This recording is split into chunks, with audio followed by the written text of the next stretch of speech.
ಸ್ನೇಹಿತರೆ, ನಾವು ಯಾರನ್ನು ನಗಿಸಬೇಕಾದ್ರೆ ಅದು ಅಷ್ಟೊಂದು ಸುಲಭವಿರಲ್ಲ. ನಾವು ಸಿನಿಮಾಗಳಲ್ಲಿ, ಸ್ಟ್ಯಾಂಡ್ ಅಪ್ ಕಾಮಿಡಿಗಳಲ್ಲಿ, ನಾಟಕಗಳಲ್ಲಿ ಮತ್ತು ಇನ್ನಿತರ ಕ್ಷೇತ್ರಗಳಲ್ಲಿ ನಗಿಸುವುದನ್ನು ನಾವು ನೋಡಿದ್ದೇವೆ. ಆದ್ರೆ ಅವರು ಬೇರೆಯನ್ನು ನಗಿಸೋಕೆ ಪಟ್ಟಿರುವ ಕಷ್ಟ ಅಷ್ಟಿಷ್ಟಲ್ಲ. ಇದೇ ತರ ಇಲ್ಲೊಬ್ಬ ಇಡೀ ಜಗತ್ತಿನ ನಗಿಸಿ ಜನ ಮೆಚ್ಚುಗೆ ಪಡೆದಿದ್ದರು. ಅವರು ಯಾರು ಅಂತ ಈಗಾಗಲೇ ನಿಮಗೆ ಗೊತ್ತಿರುತ್ತೆ, ಯಾಕಂದ್ರೆ ನೀವು ಥಂಬ್ನೇಲ್ ನಲ್ಲಿ ನೋಡಿರ್ತೀರಾ. ಅವರು ಬೇರೆ ಯಾರು ಅಲ್ಲ, ಅವರೇ ಚಾರ್ಲಿ ಚಾಪ್ಲಿನ್. ಇವರ ಬಗ್ಗೆ ಇನ್ನೂ ಹೆಚ್ಚು ತಿಳಿದುಕೊಳ್ಳುವ ಮುಂಚೆ ನನ್ನದೊಂದು ಸಣ್ಣ ರಿಕ್ವೆಸ್ಟ್. ಸೊ ಪ್ಲೀಸ್ ನಮ್ಮ ಚಾನಲ್ ಸಬ್ಸ್ಕ್ರೈಬ್ ಮಾಡ್ಕೊಳ್ಳಿ, ಲೈಕ್ ಮಾಡಿ, ಶೇರ್ ಮಾಡಿ. ಸಬ್ಸ್ಕ್ರೈಬ್ ಮಾಡ್ಕೊಳ್ಳೋಕೆ ಯಾವುದೇ ರೀತಿ ದುಡ್ಡು ಕೊಡಬೇಕಾಗಿಲ್ಲ. ಸೊ ಪ್ಲೀಸ್ ನಮ್ಮ ಚಾನಲ್ ಸಬ್ಸ್ಕ್ರೈಬ್ ಮಾಡ್ಕೊಳ್ಳಿ, ಲೈಕ್ ಮಾಡಿ. ಸೊ ಬನ್ನಿ ಇಡೀ ಜಗತ್ತನ್ನು ನಗಿಸಿದ ಒಬ್ಬ ಹಾಸ್ಯ ಕಲಾವಿದನ ಬಗ್ಗೆ ತಿಳಿದುಕೊಳ್ಳೋಣ.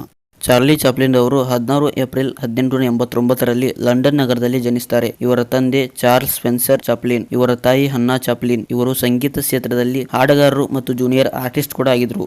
ಆಗ ಚಾರ್ಲಿ ಚಾಪ್ಲಿನ್ ಅವರ ವಯಸ್ಸು ಕೇವಲ 5 ವರ್ಷವಾಗಿತ್ತು. ಚಾರ್ಲಿ ಚಾಪ್ಲಿನ್ ಅವರ ಬಾಲ್ಯ ತುಂಬಾ ಕಷ್ಟಕರವಾಗಿತ್ತು. ಒಂದು ದಿನ ಅವರ ತಾಯಿ ಸ್ಟೇಜ್ ಮೇಲೆ ಹಾಡ್ತಿರ್ತಾರೆ. ಸ್ವಲ್ಪ ಸಮಯದ ನಂತರ ಅವರ ಧ್ವನಿ ನಿಂತೋಗುತ್ತೆ. ಇದರಿಂದ ಅಲ್ಲಿದ್ದ ಎಲ್ಲ ಜನರು ಕೂಗಲು ಮತ್ತು ಚಪ್ಪಲಿಗಳನ್ನು ಒಗಿಲು ಶುರು ಮಾಡ್ತಾರೆ. ಆಗ ಚಾರ್ಲಿ ಚಾಪ್ಲಿನ್ ಅವರು ತನ್ನ ತಾಯಿಯನ್ನು ಕಾಪಾಡಲು ಕೇವಲ 5 ವರ್ಷವಿದ್ದಾಗಲೇ ಸ್ಟೇಜ್ ಮೇಲೆ ಬಂದು ತನ್ನ ತಾಯಿಯ ಹಾಡನ್ನು ಹಾಡಲು ಶುರು ಮಾಡ್ತಾರೆ.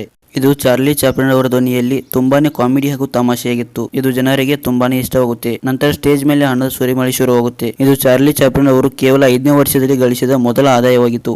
ನಂತರ ಚಾರ್ಲಿ ಅವರು ತನ್ನ ನಿಜ ಜೀವನದಲ್ಲಿ ಬಡತನದ ಕಷ್ಟಗಳನ್ನು ತನ್ನ ಹಾಸ್ಯ ರೂಪದಲ್ಲಿ ಜನಗಳಿಗೆ ಪ್ರಸ್ತುತಪಡಿಸಲು ಶುರು ಮಾಡಿದರು. ನಂತರ ತನ್ನ ಹಾಸ್ಯ ರೂಪದಲ್ಲಿ ಚಾರ್ಲಿ ಅವರು ಚಲನಚಿತ್ರಗಳಲ್ಲಿ ಬಡತನ, ಒಂಟಿತನ, ನಿರ್ದೋಗಿಗಳಲ್ಲಿ ಆಗುವ ಕಷ್ಟಗಳನ್ನು ಆಧರಿಸಿ ಚಾರ್ಲಿ ಚಲನಚಿತ್ರದಲ್ಲಿ ನಟನೆ ಮಾಡಲು ಶುರು ಮಾಡಿದರು. ಇದನ್ನು ನೋಡಿ ಇಡೀ ಜಗತ್ತೇ ಇವರನ್ನು ಮೆಚ್ಚಲು ಶುರು ಮಾಡಿದರು. ಹೀಗೆ ಕೆಲವು ದಿನಗಳ ನಂತರ ಚಾರ್ಲಿ ಚಾಪ್ಲಿನ್ ಅವರ ತಂದೆ ತಾಯಿ ಡಿವೋರ್ಸ್ ತಗೊಂಡು 2 ಜನ ಬೇರೆ ಬೇರೆ ಆಗ್ತಾರೆ. ಇದರಿಂದ ಚಾರ್ಲಿ ಮತ್ತು ಅವರ ತಾಯಿ ತನ್ನ ಅಣ್ಣನ ಜೊತೆ ಅನಾಥಾಶ್ರಮದಲ್ಲಿ ವಾಸಿಸ್ತಾರೆ. ನಂತರ ಚಾರ್ಲಿ ಚಾಪ್ಲಿನ್ ಅವರ ತಾಯಿ ಮಾನಸಿಕ ಆರೋಗ್ಯದಿಂದ ಬಳಲುತ್ತಾರೆ. ಈ ಕಾರಣದಿಂದ ಚಾರ್ಲಿ ಚಾಪ್ಲಿನ್ ಮತ್ತು ತನ್ನ ಸಹೋದರನನ್ನು ತಂದೆ ಜೊತೆ ಇರಲು ಕೋರ್ಟ್ ಆದೇಶಿಸುತ್ತದೆ. ನಂತರ ಚಾರ್ಲಿ ಅವರ ತಂದೆ ಬೇರೆ ಮದುವೆ ಆಗ್ತಾರೆ. ಚಾರ್ಲಿ ಅವರ ತಂದೆ 2ನೇ ಹೆಂಡತಿ ತನ್ನ ಸಹೋದರನನ್ನು ಸಾಯಿಸ್ತಾಳೆ. ನಂತರ ಕೆಲವು ದಿನಗಳ ನಂತರ ಚಾರ್ಲಿ ಅವರ ತಾಯಿ ಗುಣಮುಖರಾಗಿ ಬರ್ತಾರೆ. ಚಾರ್ಲಿ ಚಾಪ್ಲಿನ್ ಅವರು ತುಂಬಾನೇ ಸಂತೋಷ ಪಡ್ತಾರೆ. ಆಗ ಚಾರ್ಲಿ ಚಾಪ್ಲಿನ್ ಅವರು ಶಾಲೆಗೆ ಹೋಗುತ್ತಿದ್ದರು. ಆದರೆ ಅವರಿಗೆ ನಟರಾಗುವ ಆಸೆ ಇರೋದ್ರಿಂದ ಶಾಲೆಗೆ ಹೋಗಲು ಇಷ್ಟಪಡುತ್ತಿರಲಿಲ್ಲ. ಚಾರ್ಲಿ ಚಾಪ್ಲಿನ್ ಸ್ಟೇಜ್ ಪ್ರದರ್ಶನಗಳನ್ನು ಮಾಡುವುದರ ಜೊತೆಗೆ ಜೀವನಕ್ಕಾಗಿ ಅಲ್ಲಿ ಇಲ್ಲಿ ಸಣ್ಣ ಪುಟ್ಟ ಕೆಲಸಗಳನ್ನು ಕೂಡ ಮಾಡುತ್ತಿದ್ದರು. ಆದರೆ ಅವರ ಜೀವನದಲ್ಲಿ ಒಂದೇ ಒಂದು ಆಸೆ ಇತ್ತು, ಅದೇ ಒಬ್ಬ ಆಕ್ಟರ್ ಆಗುವುದು. ಒಂದು ದಿನ ಚಾರ್ಲಿ ಚಾಪ್ಲಿನ್ ಅವರು ಸ್ಟೇಜ್ ಶೋ ಮಾಡುತ್ತಿದ್ದಾಗ ಒಬ್ಬ ನಿರ್ದೇಶಕನ ಗಮನ ಇವರ ಮೇಲೆ ಬೀಳುತ್ತೆ. ನಂತರ ಚಾರ್ಲಿ ಅವರನ್ನು ಭೇಟಿ ಮಾಡ್ತಾರೆ. ನಂತರ ಚಾರ್ಲಿ ಅವರಿಗೆ ಹ್ಯಾಮಿಲ್ಟನ್ ಅನ್ನು ಭೇಟಿ ಮಾಡಿಸ್ತಾರೆ. ಹ್ಯಾಮಿಲ್ಟನ್ ಅವರು ಶಾಲೋ ಹೋಮ್ ಗ್ರಾಜುಯೇಷನ್ ನಲ್ಲಿ ಚಾರ್ಲಿ ಅವರಿಗೆ ಪಾತ್ರ ನೀಡ್ತಾರೆ. ಆದರೆ ಚಾರ್ಲಿ ಅವರಿಗೆ ಓದಲು ಬರದೇ ಇರುವ ಕಾರಣ ನೆನಪಿಟ್ಟುಕೊಂಡು ಆಕ್ಟಿಂಗ್ ಮಾಡಲು ತುಂಬಾನೇ ಕಷ್ಟವಾಗುತ್ತೆ. ಹಾಗೆ ಕಷ್ಟಪಟ್ಟು ನಟನೆ ಮಾಡಿ ಸಾಕಷ್ಟು ಹಣ ಗಳಿಸ್ತಾರೆ. ಆದರೂ ಕೂಡ ಚಾರ್ಲಿ ಅವರ ಜೀವನ ಬದಲಾಗಲಿಲ್ಲ. ಇದರ ನಡುವೆ ಜನರನ್ನು ನಗಿಸುತ್ತಾ ಸಂತೋಷಪಡಿಸುತ್ತಾ ಜೀವನ ಸಾಗಿಸುತ್ತಿದ್ದರು. ನಂತರ 1942ರಲ್ಲಿ ಚಾರ್ಲಿ ಚಾಪ್ಲಿನ್ ಅವರ ಸಿನಿಮಾ ಲ್ಯಾಮ್ಲೈಟ್ ಬಿಡುಗಡೆಯಾಗುತ್ತೆ. ಆದರೆ ಇದನ್ನು ಅಮೆರಿಕದಲ್ಲಿ ಬ್ಯಾನ್ ಮಾಡ್ತಾರೆ. ಇವರು ಅಮೆರಿಕದ ಒನಾ ಓನಿಲ್ ಎಂಬಾಕೆಯ ಜೊತೆ ಮದುವೆ ಆಗ್ತಾರೆ. ಇದೇ ಸಮಯದಲ್ಲಿ ಅವರ ಸಿನಿಮಾ ಬ್ಯಾನ್ ಮಾಡುವುದರಿಂದ ದುಃಖದಲ್ಲಿ USA ಇಂದ ಲಂಡನ್ಗೆ ಬರ್ತಾರೆ. ಆದರೆ ಇಲ್ಲಿ ವಾಸಿಸಲು ಸರಿಯಾದ ಜಾಗ ಸಿಗದೇ ಇರುವ ಕಾರಣ ಸ್ವಿಟ್ಜರ್ಲ್ಯಾಂಡ್ಗೆ ಹೋಗ್ತಾರೆ. ಅಲ್ಲಿ ಜವಾಹರ್ಲಾಲ್ ನೆಹರು ಮತ್ತು ಅವರ ಮಗಳಾದ ಇಂದಿರಾ ಗಾಂಧಿ ಅವರನ್ನು ಭೇಟಿ ಮಾಡ್ತಾರೆ. ಚಾರ್ಲಿ ಅವರಿಗೆ ಗಾಂಧೀಜಿ ಅವರನ್ನು ಭೇಟಿಯಾಗಲು ತುಂಬಾನೇ ಆಸೆ ಇತ್ತು. ಮುಂದೆ ಲಂಡನ್ಗೆ ಬಂದಾಗ ಅದೇ ಸಮಯಕ್ಕೆ ಗಾಂಧೀಜಿ ಅವರು ಲಂಡನ್ಗೆ ಬಂದಿರ್ತಾರೆ. ಅವರನ್ನು ನೋಡಿ ಚಾರ್ಲಿ ಚಾಪ್ಲಿನ್ ಅವರು ತುಂಬಾನೇ ಸಂತೋಷ ಪಡ್ತಾರೆ.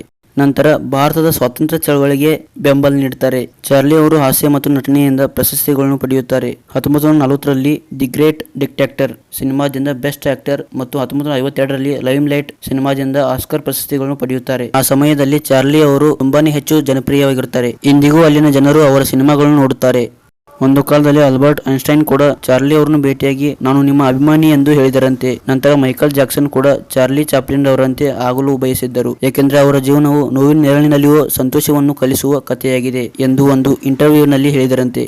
ಸೊ 1977 ಡಿಸೆಂಬರ್ 25ರಂದು ಚಾರ್ಲಿ ಚಾಪ್ಲಿನ್ ಅವರ ಮರಣವಾಗುತ್ತೆ. ನಂತರ ಸ್ವಿಟ್ಜರ್ಲ್ಯಾಂಡ್ ನಲ್ಲಿ ಸಮಾಧಿ ಮಾಡ್ತಾರೆ. ಆದರೆ 3 ತಿಂಗಳ ನಂತರ ಅವರ ಶವ ಕಣ್ಮರೆಯಾದ ವಿಷಯ ಗೊತ್ತಾಗುತ್ತೆ. ಮುಂದೆ ಇದು ಕಳುವು ಮಾಡಿದ್ದಾರೆ ಎಂದು ತಿಳಿದು ಬರುತ್ತೆ.